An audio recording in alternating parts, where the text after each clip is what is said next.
Yo, I never knew that there are so many salty New Orleans Saints fans when I said that Byron Jones shut down Michael Thomas. Now, here's the thing, I challenge any Saints fan to pull up film otherwise. Now, a lot of people thinking that the knowledge and the wonderful illustration that I put out there was in vain. But no, no, no, no, no, no, no. Speaking nothing but facts over opinions, I challenge anybody in this world to debate me on Michael Thomas versus Byron Jones. Now, I read the comments, and a lot of people were saying that, well, with the safety over the top. Look, let me tell you something. In the system that we run, the Chris Richard system, whereas you have the cornerback pressed on the wide receiver, that's the nature of the game. That's our philosophy. To combat that, the Giants, the Eagles, the Washington Redskins, they may rotate or push or move their wide receiver out of that particular region, meaning that you rotate. You do bunch formations. You make it difficult to get your receiver out of the jam. That's the natural nature of football. 11 versus 11, baby. And the Saints tried to do that. And the receivers of the New Orleans Saints, they got a chance. The Michael Thomas got a chance to catch a few balls on Cheeto Woozier. This is another thing that I want everybody to put into their mental.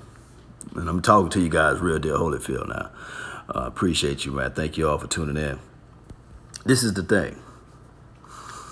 That was everybody's first year playing on the Chris Richard system. Now, if you move that thing around to the second year, those players should be playing even better. They should be playing even better. So we got to look into those things too. My thing is Byron Jones, he shut down Michael Thomas. And if you want to pay Michael Thomas $22 million, that's a lot of cash. But I'm telling you guys, he's not trash. No, he's not trash. But also you got to look into the real deal part of it is that he could be a product of Drew Brees' system. He could be a product of Drew Brees' system. That's a That's a pass first offense. How does that sound? Pass first offense. Yeah. So look at the film, and then you will see what I'm talking about. And this is no opinion. Those are actual facts. Byron Jones locked him down. But if it was some film out there otherwise, then I would have put that out there as well. Is Michael Thomas trash? No. Do Michael Thomas need to work on some things? Yes. Like I said in the video, you can't hop out of your stance. You got to figure out ways to lower that ankle and explode off and get lower when you get off of that stance to beat that press. A lot of times, this is what happened with a lot of bigger receivers. And you'll see this when you look at tape. They use their physical attributes to win off the LOS. But what happened when you have an opposing defensive back who's just as physical as you, who can trail and follow you up the field, and then on top of that, you add in the fact that the quarterback got to get the ball out at least within 3 seconds. If it's at 4 seconds, the quarterback is in trouble. And my thing is, if you look at our particular defense, just think about this. Just think about it. Cowboy Nation. The only quarterbacks that gave us fits outside of LA Rams, because he really didn't throw the ball everywhere, he ran the ball on us, was quarterback that was mobile, the quarterbacks that could run and scoot out of the pocket. Think about that for your mental. So if you really look into it, Cowboy Nation, when Drew Brees was stuck all alone in that pocket, he couldn't get that ball out within 3 seconds, he was in trouble. Because those DBs was on him, those DBs was on his wide receivers, so tight like a cheap suit. And then on top of that, that front four, they got after him. The boy was harassed out there. Good morning, Hustler Woman. Appreciate you for tuning in to the nation. Kingdom Health, appreciate you for tuning in. Shout out to you all. Stay focused. Appreciate you. Thank you for tuning in. Way more. Thank you for tuning in. Join is it Midi Closer? Appreciate you for joining in. Look, my thing is, Cowboy Nation, is Byron Jones worth 14 million or what have you? I don't know. Like I said, Khalil Mack wasn't worth 141 million. He wasn't worth that. But that's what the market allowed him to get. That's what the Chicago Bears was able to pay him. Now, down the line, we would know for sure. Now, did they make it to the playoff just off the strength of Khalil Mack? Yes. But we will see at the end of the day, was it worth paying him quarterback money? Especially when Trubisky, when it's time for him to get his dime, will they still have the money to pay him as well? So we got to look into all those things. I hate the salary cap. That's just the way that the NFL has drawn out things with the salary cap to get the smaller market teams to be able to afford and play their players or what have you. But the reality of it is that the salary cap is a tool that's utilized for the owners to spread the wealth throughout the entire NFL, so that you won't have the same teams winning over and over again. But in my professional opinion, I think the salary cap is a sham, because still you had the New England Patriots to go in the dynasty. The salary cap is supposed to be designed to stop the dynasty from creating, right? And we've seen in our natural eyes the New England Patriots win 6 of them within the salary cap. But it is what it is. Mom said she want to meet you, Mr. Law. Hustler woman, yes. I be at most of all of the home games, Dallas Cowboys home games. So when she come into town, let me know. Hit me up, DM me, and we'll make that arrangements to meet your wonderful and beautiful mom. Savage Goat, what's good, fam? Appreciate you. Yes, indeed, Cowboy Nation. This is the thing before I wrap this thing up. Say whatever you want, say whatever you feel about Byron Jones, but think about this. People had their same reservations with D-Law. And my thing is, with our Cowboys organization, everybody want to get rid of a person, right? And now, this is my thing. It's fun and it feel good talking about other teams like the Saints and the Eagles or what have you. But I'm tired of talking about our own fan base, man. I'm tired of you guys always picking and probing. I mean, our fan base is so trash, man. I think that collectively I come to the reality that we have the worst fan base as it relates to knowledge of the game than anybody fan base in the world, because we so fickle. Man, they want to get rid of everybody. They always whining and complaining about we haven't won this and we haven't won that. And I've been on multiple platforms, been on multiple sections of talking about other teams and looking at other teams, and they don't go back and forth and whine like little babies, man, like we do. Y'all got to man up and be up and stop crying and out there and just understand that football is football. Jerry Jones sued the NFL in 1995. It's amazing why we have not been back to the glory days, right? He sued the football NFL, and look it up. You guys do a little research. He sued the NFL for over $750 million.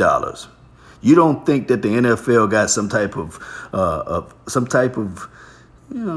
revenge factor against Jerry Jones, even though he's bringing in the money?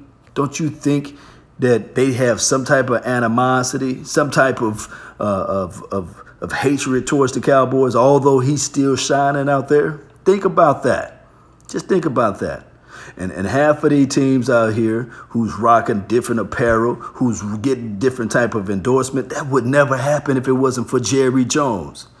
So it's time out for everybody saying that Jerry Jones this and Jerry Jones that. The man put everything on his back and said, you know what, for the betterment of the NFL, I'm suing so that my players and my team can have individual sponsors with Nike, so that I can have individual sponsors with Pepsi, so I can have individual sponsors with this energy company that's going to help me build this stadium. You see, nobody was building stadiums before Jerry Jones sued the NFL. So people, do your homework, man. Study. Knowledge is power. Once you know it, once you gain it, they can't take it away from you. Just like those Super Bowl rings, they don't have expiration dates on them. So don't fall into traps of saying that we haven't won since '95, and also the Patriots done caught up with us and stuff like that, because the Patriots never sued the NFL for over $750 million. And if you used to translate $750 million to modern days, that could be well over into the billions of dollars. This was in the '90s, baby. Jerry the GOAT, Sam. Yes. People fail to realize that. You go 16, what it was, like 12, 13 games without a holding call. Without a holding call, you can't even pull up any other team in the NFL that never went through that. But people would look at the end result and say, hey, the Cowboys are trash. Or the D-Laws of the world are trash. He can't do this. Look, the man is not getting called holding. And then this is a phantom call that you will see, the catch, no catch. Come on now.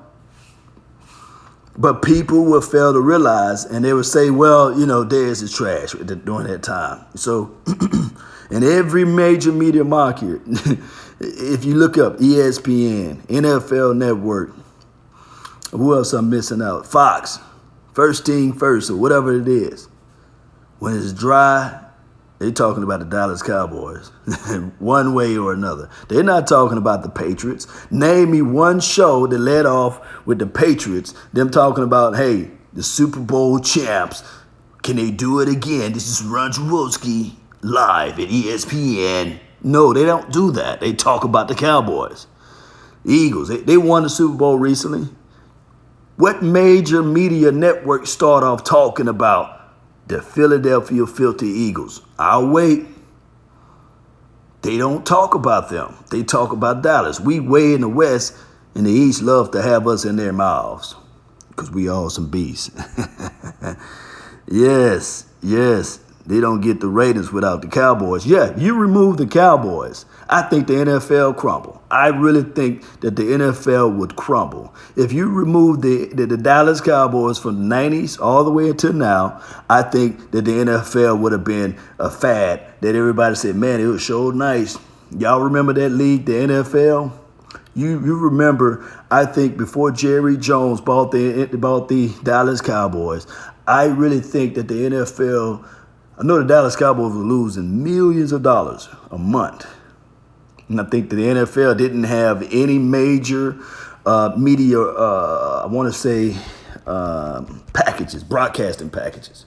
But Jerry Jones in the early 90s set aside some money, some remunerations, so that they can have some major network and broadcast. It would not be happening. It's like the people that's all over here talking about Eagles fly. Y'all wouldn't even be able to watch your team on the TV waves, on the airwaves, if it wasn't for Jerry Jones. Especially if you're not in the Philadelphia Eagles, if you're not in Philly, you won't be able to watch the Eagles if you stayed in Tennessee, or you wouldn't be able to watch the Cleveland Browns, for crying out loud, if you stayed in Phoenix, Arizona. Yeah. A lot of people wouldn't have their job or talk show. Yeah, D4. Yes.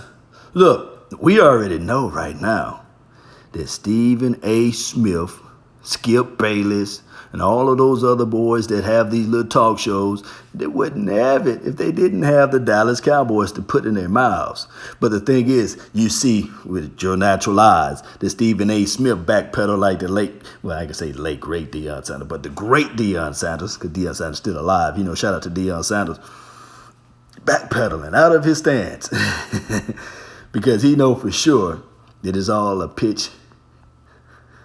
It's all a pitch. It's all a game to talk about the Dallas Cowboys, to bring them up, and then to circumvent it when the Cowboys players give them a call or when they out there on the stage. Oh, it's not about the actual players. It's about the fans. It's all about the fans. I can't stand the fans. Nah, dog. You know good and well. It's all a game.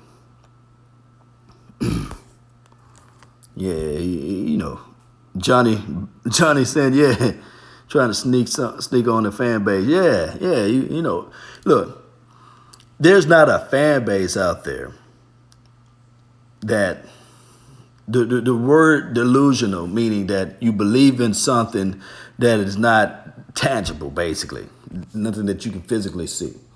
Now, the Dallas Cowboys fan base, you can't say that we are delusional when the root word of fan is fanatic. When you are fanatic about something, and the ladies can understand that, when a man is fanatical about you, when a man goes crazy about you, he would do each and anything to buy your affections, right?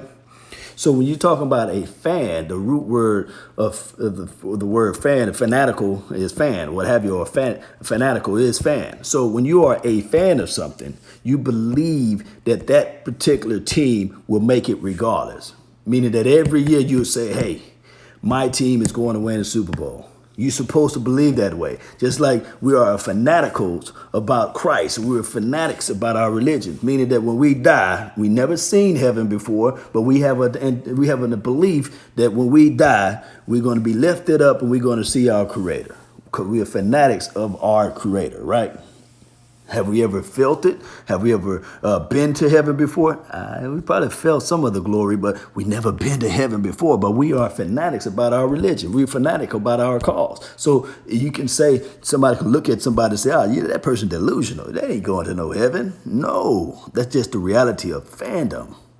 We root for our team because that's a team that deep down in our hearts and our soul and the crevices of our thoughts and our mind is something that we believe without a shadow of a doubt that this team give us some type of glory, some type of feeling. I'm preaching to you guys right now. For those who listen, let those who have ears hear. That we believe that this team is going to take us to the glory days or take us beyond the realms of being in the shadows. We have hope. We have strong adulations towards the team that we root for.